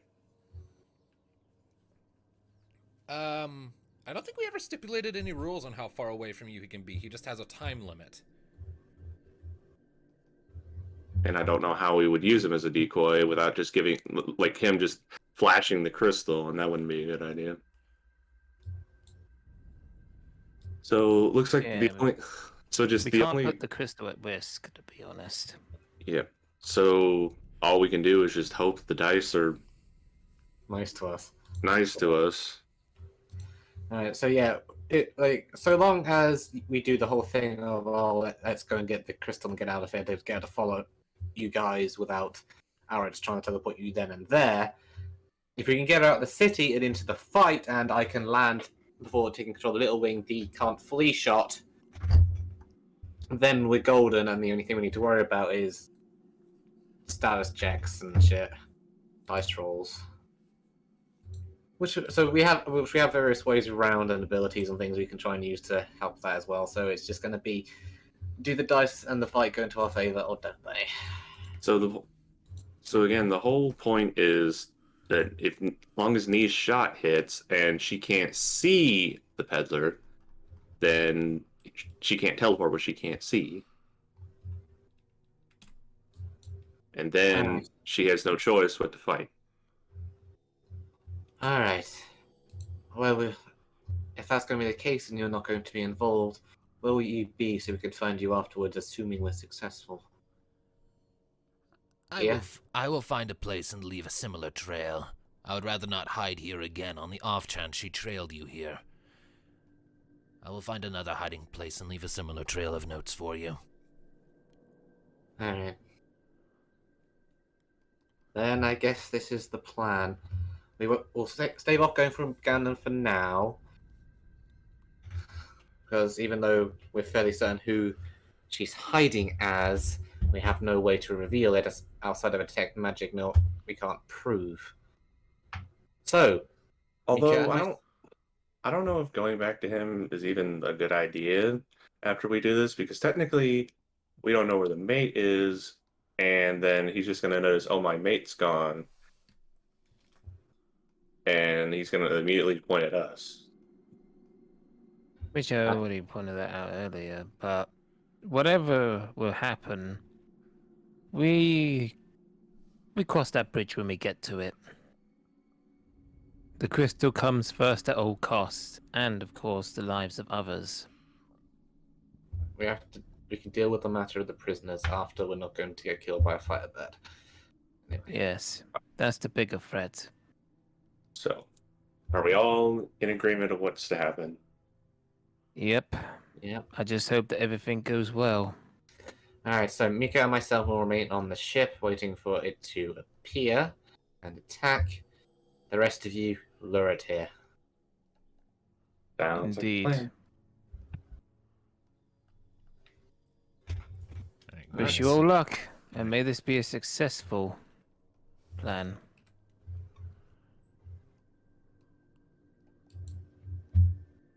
Alright, give me a second. I'm doing something. Yeah, here's a question Mm. about whether or not we can know it's actually following us. Caius and me can sense darkness, right? To an extent, yes. And these fiends are basically nothing but darkness. They're made of amber at their cores. They are partially darkness oriented, yes. So They're not made could exclusively of the stuff, but But okay, so just for a shot here, could me and Caius detect if it's at least in a proximity? you could certainly try. I can't make any guarantees that you would be successful. Well, that's another thing we can at least try when we're trying to lower this thing. I mean, if anyone's best to try to detect, it's you two, I guess. Yeah. Okay, so let's go execute Operation Lorebird. Well, let's get to it. The Bonga at this clock point is lower. ticking. Yeah, the peddler at this point lowers his puts his eye thing back over his eye and says, "One more thing before you depart, just so we are in the clear with each other. My name is Velmarak." Ah, I had been wondering. Yes. fair enough. Now then, be on your way. I will depart not long after. Good idea. Let's all head back to the ship for now and wait for dark. Yep. While that's going on, I'll be back in a second. Alrighty. Same. So there's just people going AFK? Sorry. I mean, Just need...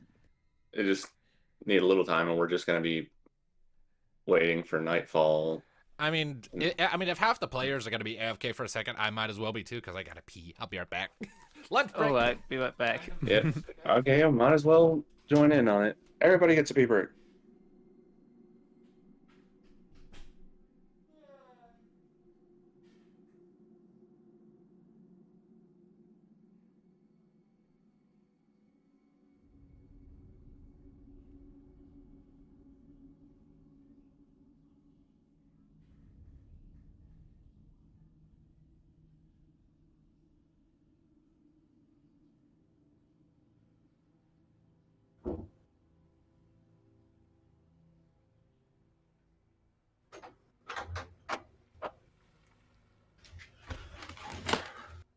I return.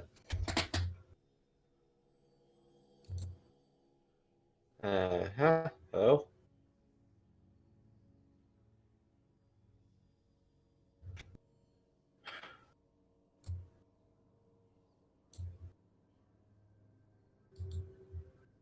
Hello?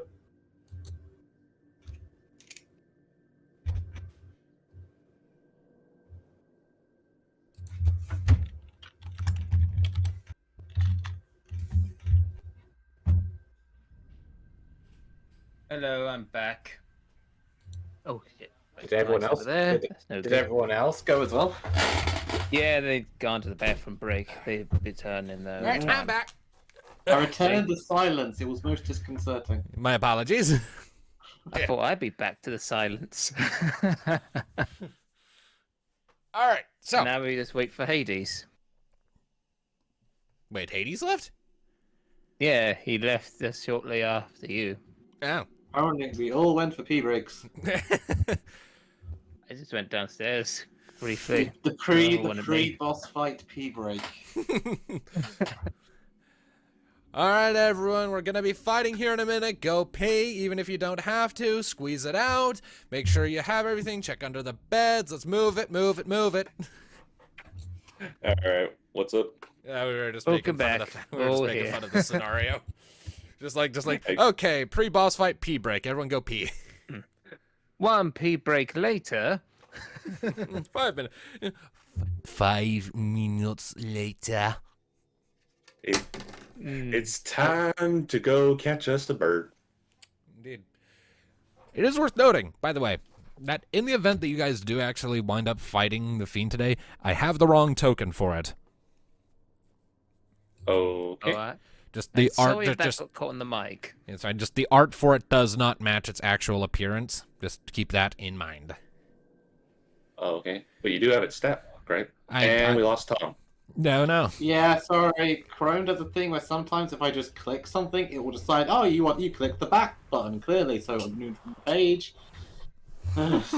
Weird. Chrome just does that. I've had that happen when I've been editing like something on film fiction, and I've just finished, and then I literally click the save button, and instead, like, no, you didn't click the save button. You clearly clicked the back button at the top of the screen, and I lose all of it. Oh, It's- that reminds me. I was That's typing horrible. a shit ton in my notes, and I accidentally clicked delete because my brain wasn't working that day. That's why I use Google Docs and it just automatically saves. I mean, Jesus, that's it kind of reminds me of like fucking. There's like this video I saw, a brief hijacking of the game for a second here, of like this remote that had a really fancy keyboard on the back of it, so that you could type really easily for search bars on TVs and shit. So you could really type, just look up videos on YouTube, for example, and of course it has a space bar. Every keyboard has a space bar. Problem: when you push the space bar, it just types space bar. Oh. Mildly infuriating. Yes. Mildly. Wow. You have pressed spacebar. Let us write So out the word spacebar. So the keyboard is entirely useless. Unless you're searching for single word things, yeah. Wow. That is a new one. How does something like that get past QA? Don't know, but I imagine they patched it later. I don't know. So, are we ready for the operation? Ready Indeed. to rumble. All right, so real quickly, everyone just remind me of the plan. How are you going about this? Me and Mika will be at the ship waiting, while myself, Kyra, and Alistair will be in the streets pretending to patrol. Well, we are patrolling, but just to the guise of this thing who's most likely going to try to get us again. And while in the night, we let it out that we're going back to the ship to check on Ifrit's crystal and make sure it's safe. You need to say that when you know it's following you. You need to try and detect it. Yeah. I mean that's the whole point. We're trying. That's why I'm hoping that me and Caius can at least sense it to a degree. Figure out it's following Mainly- you, just don't let it know. You know. Mainly, I'm hoping Caius, since, then Vanitas won't be obviously looking too much around. I mean that's the whole point. I'm gonna have Caius hopefully detect it, then he can just say it in my head, and I can give you guys like a look or something. Exactly why I like the part of the plan. Let's just hope it works. Let us hope. So, Almighty DM, that is the plan. Any objections? No objections. Is there anything you wish to do before you put this plan into motion? Just make sure that the little wing is ready to go the moment. Like, I need to get the shot off to make it so it can't fall, and then get this bird into the air. Okay, doke, but may I also suggest one other thing? What? Should we make sure our inventories are all stocked up? There's a problem with that. All the shops here don't take gil, if I remember correctly. Yeah. That is It's a a part problem. of society. So, Yeah, they don't. Besides, I'm pretty sure we stocked up already before we Let's see. Well, I haven't. I only have one ether and two high ethers. But yeah, no I don't think we potions. ever had the chance to restock after the fight with the dragon. Or no I Phoenix have- either. I have one high potion, holy water, two normal potions, a phoenix down. I'm so glad I'm a walking, breathing tank, because all I have is ethers. Like one ether and two high ethers. Well, also the fact that you I also just remembered I forgot to ask the Itzatara guy about the stone. I'll have to do that afterwards. Well, you can do that afterwards, but we have priorities right now. Shit. I just realised we could have asked him if there's a way we could get some supplies before we put the plan into motion. Well, Does anyone- again, More native here. Does anyone have any Ah. sellables, valuables on them? Well, again, they're not. I don't think that's quite how it works. Like, how did they explain it of how trade works here? Do they just have a different currency, or do they do it other ways? It's either a barter system or they have their own little unique currency that they sometimes use. That's like That's why. chips of certain types of bone. That's why I'm what I'm asking asking. whether we have any of those like occasional sellable things, like the junk that we can pick up and sell and trade that stuff. Do we have any of that kind of stuff? I have nothing. Mika is Yeah, not I selling her books. I mean, I don't Hmm. think we have anything of that. Again, we'll just have to hope that we have enough again. I can sell something. I have one thing I might be able to sell in return for. And that is. I have an ice cloak I'm no longer using because I have Mika's earring. And what would Bongo Mm. want with an ice cloak? It's hot here. I mean, unless it could keep you nice and cool, like I mean, it's an I don't think you enchant. take it. It's an enchanted item. It's got to be worth something. Go ahead and make a mercantile check. I mean, Oh, great! Something I don't have. again, the point is these people don't really have a currency, and they only sell in something that's actually useful to them. Also, Like these things are decided by dice. Yes, we so- are aware, my edgy, depressing 8. friend. All right, 8. And what are you trying to get in exchange for this cloak? Oh well, something for Alistair because Alistair's the only one who's kind of lacking things majorly, isn't he? I mean, I have no heal potion, so yeah. All I have is 1 ether and 2 high ethers, but no heals. Thanatos, what do you have? I have a high potion and a phoenix down, holy water, umbral stones. That's pretty much. Kyra. Oh. What does Kyra have? Kyra really shouldn't. Kyra has a high potion. Okay. Mika. Mika is pretty much good. What tier of item is that cloak? We got it back Don't in chapter remember. 2, so I want to probably say tier 2. Yeah. Hmm. Wait, I assume just like a couple of extra potions if possible. I will Yes. say, for purposes, that in exchange for that ice cloak, you can get 200 gil worth of consumables. Which 200 line? gil. How much are Ah, potions? Regular Shit. potions are 20. Actually, that may work in our favor. Alistair does remember have. me. Alistair I was has the gonna say- he has the alchemy skill, which pretty much increases Yeah. each item by a tier. So potions work as high potions for him. So we could. Oh, we lost. Oh, there you go. Yeah. Yep. There you Okay, go. there. Darkness? Hang on. Yeah, sorry. The audio is jumping all over the place, and I'm hearing voices from all directions. Okay. Well, Okay. so again, I was trying to say, I don't know if you all heard, but or I even heard a mention of it come up from, I think it was Hades. that's what I was Have- saying. Your alchemy perk Yeah, makes that's why I haven't potions gone- work like high potions. because I've been giving my potions out to people and healing them up faster. Yeah. Exactly.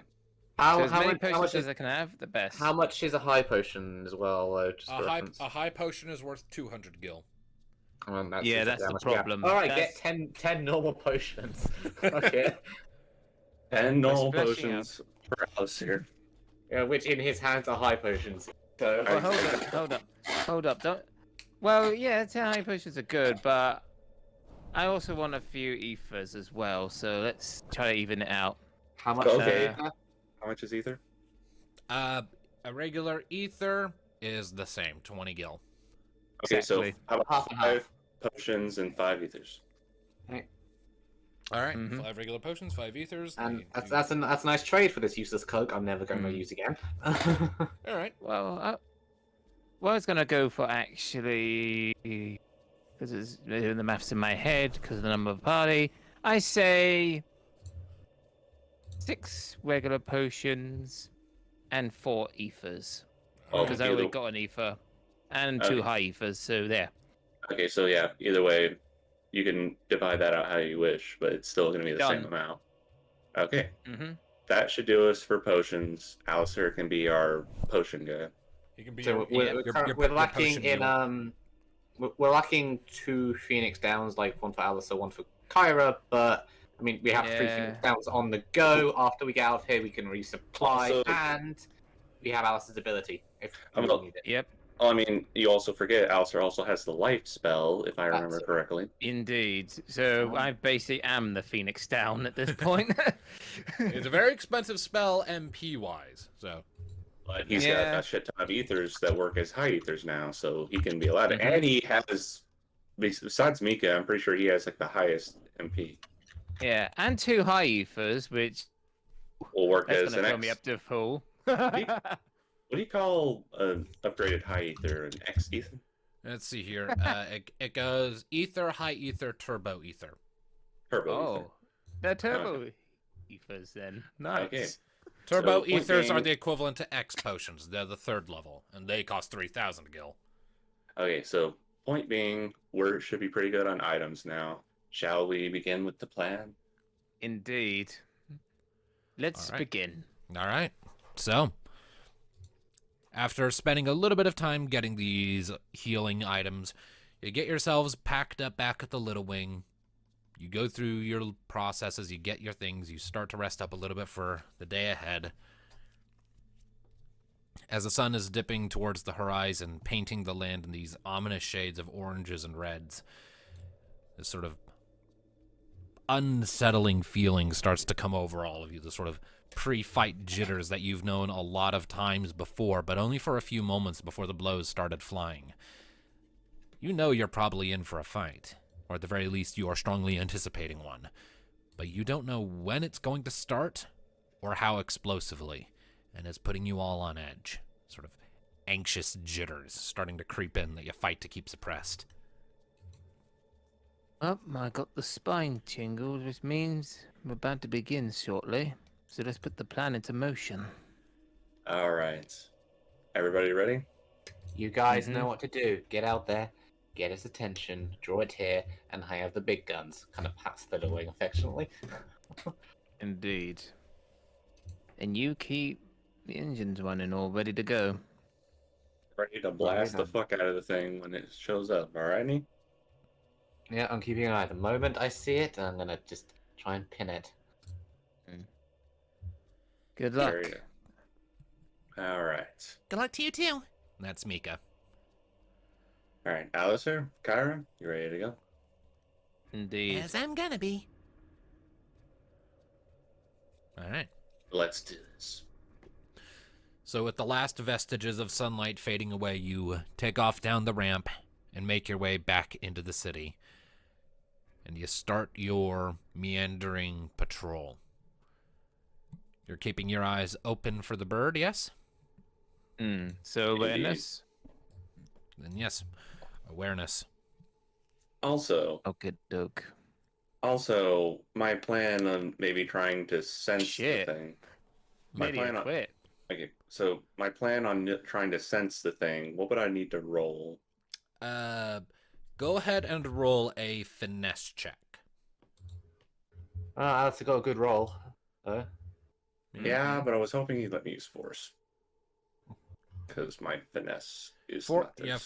Force is like your physical strength and presence. Finesse is all about mental stuff.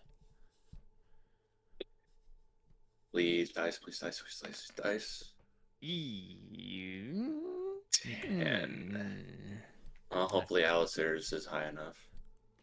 I Right, mean, well. I almost got to quit. So yeah, I All tried. right, so you're out there on the streets for a little while. Before Alistair, you notice just at the edges of your hearing. I nod my head to Vanatos a bit, like slightly. Only a slight So you- nod. Okay. indicating here. You know what? I got plenty of Destiny. Can I add a D6 to it? Sure, you may. Oh, All right, not even not I sure gave it's you a signal. necessary. Oh, that's a I- waste of a dest. That was a waste of Destiny. I mean, you're kind of feeling a slight tingling on the back of your head, but that could be anything. Okay, let me just check. Combined with Alistair hearing fluttering, I think you know it's there. It's Okay, there. Yeah, you Don't don't make really me see bonk many. you on the head. Okay, you don't see many birds flying around, and so we can probably assume that's it. So, as getting that hint and feeling maybe just a slight tingle in the back of my head, but again, I was just, I just Yeah. kind of, I just kind of casually with casually strolling along with them, and I was like, all right, guys, I think maybe it'd probably be a good idea to go back to the ship and check on the rest of them. Maybe Indeed. Not to mention, where it's hot in the day, it's freezing cold at night. And besides, we already got what we came for, it's so we true. might as well take a leave. Yeah, the longer we stay here, the more we keep risking the crystal. So so let's maybe we can convince me to get to we need to get out of here. Definitely. Go ahead and make an acting check, you guys. Fuck. I hate you with a passion because you make me use acting, which we don't have any. It's basically the I would- deception check. You know, I wish I was playing the other character, but I ain't gonna come to later if that's a thing. Oh no. Alistair, please get something higher, please. Well, guess I I have can- no acting, but I give it a shot. One of you might need to start adding extra d6s. Nope. Yeah. Okay. Thank need to, you. Hold, Thank you. hold on, Kyra. Kyra can roll too. Come on, Kyra, please. Yeah, Carol just kind of going sideways, you guys. Maybe. I don't know, though. She's pretty dead set on protecting people. Hmm. So Kyra has the highest. How much destiny does Kyra have? Hang on a minute. You know what? What Hold have I on. got? Kyra has 9. I have 14. Could I just spare one? I can't believe I'm doing this, but I'm willing to spare Well, one. the thing is, I'm going for asking out Kyra because Kyra already has the highest roll, so it'd be logical to build off of that one. Also, I have 18 destiny, so I could. Okay, Alright, yeah. then, Let's go with Alright. him. Alright, we tried this way, and if that don't work, I don't mind throwing in one to see what happens. Let's see. Okay, I'm gonna Come try- on, do it right. I believe in Alright. you. Add a couple, maybe. Alright, that's Alright, 5, that's a good one. 11. 6. That's 11. You know what? Maybe I'm fucking. I'm gonna one add more. another one. I mean, Alright. you have the most destiny out of all of us. I'm pretty sure maybe Miko's more, but 4. So 15. that's 15. 15. Yeah, that's a good one. Okay. All right. You've stated your deception to the air in what you hope is a loud enough that your follower hears, but convincing enough that they don't think something is up tone. You don't get any noteworthy reaction. Just And start Alistair, you moving. can still hear the occasional of the thing following you. All right. Alright. And we're making our way back to the ship. All right. Mm-hmm. All right. And you turn and you start making your way back for the ship. Finally. As you're A going, night you, shift Alistair, over. as you're going, Alistair, you can still hear occasionally the of the bird following you. To all of your surprise, though, as you're going, it doesn't seem to be making any attempts to snatch any of you. Seems like it's worked then. The deception. I would Mhm. hope so. I spent a lot of destiny. So, Yeah, you So- have. all right. Do we see the little wing coming into view? Indeed, you do. It doesn't take you terribly long before you eventually come out of the city and you see the little wing up ahead. And not long after this, or like shortly before you step out, the fluttering of the wings fades into silence.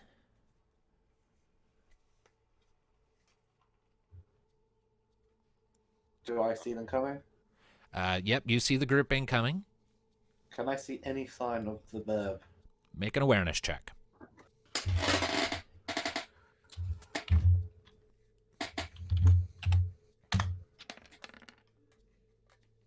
$11. You don't see any sign of the bird. There's Mika who is with me. Let me roll her awareness.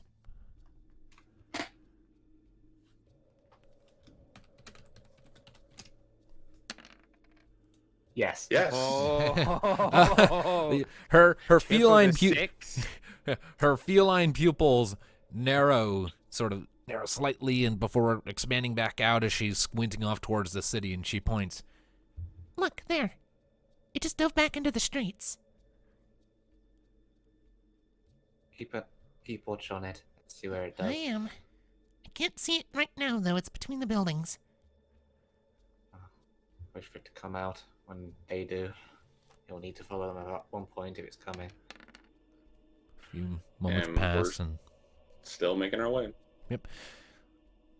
few minutes pass, and the rest of you eventually arrive straight up all the way back at the Little Wing. Does Mika see any sign of it? Any indication that she does? Mika is squinting. Wait, someone's coming. Pardon?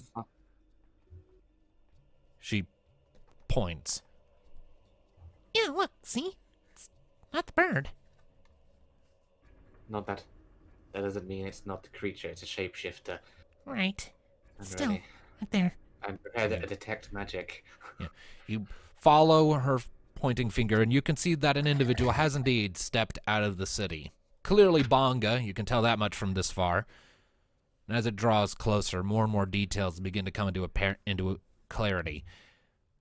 It's a tall one, for sure. Any And indication of a hammer? there is something on its back. Let's prepare the ship for departure. What was her name again? Krigana. Krigana. Oh. Alright, so is it Krigana as she approaches and we can see?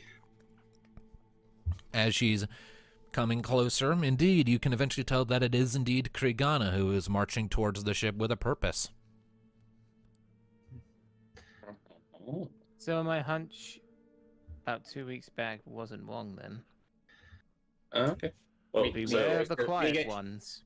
Nee goes to Mika.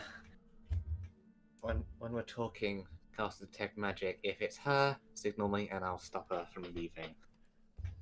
Understood. and I guess all of us are at the base of the little wing. And he's Does staying that up on deck, kind of chat from over the railings. And Alasai is just talking and just he's trying to get everyone prepared to departure from the I place. take it Mika's joining the others down there. You know what? Since she has- You know what? Let me give you guys a visual. Visual. Oh, Alright, you have a map. Okay. Park yourselves where you wish. I take it the big Okay. thing we're on is the little wing. Yeah, Yeah, that is this the the deck of the ramp? Little Wing. That is the ramp, yes. Alright, so I kind of did this thing Uh, up in a hurry, so it's really sloppy, but here it be. me and Mika would have been here. They all would have been down here. mm-hmm. Mika, since she's going to be doing detect magic, will she be going to join them? Plus, she'll probably want to be down there anyway when the fighting starts, unless she wants to be in the sky suddenly. Yeah, just park yourself where you want me. Park her where you want her to be. Also, you might want to check their tokens because Mika. Oh, yeah, or Mika has used magic today. Yeah, she so- cast Protect earlier, so I subtracted MP from that. Okay, fair enough. All right. Ah. Well, Alright, so- we're done our patrol and ready for departure. Alright. Hold on. Someone coming. Mm. Who goes there? Huh. Oh, Krigana, what do we owe the pleasure of meeting the Gamlen's mate at this hour? Grigana looks between you all for a minute and looks back up at you. I have reason to suspect that there is contraband on this vessel. Is Mika doing a thing?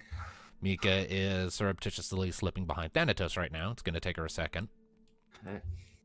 Contraband. Mind explaining? Last I checked, we were doing a job for your mate. He is an oblivious sort. Forbidden artifacts. The sort that wield an unacceptable amount of power when in outsider hands. And where would you heard of such, frankly, baseless rumors? We've only been here 2 days, and last I checked, no one here had been on my ship.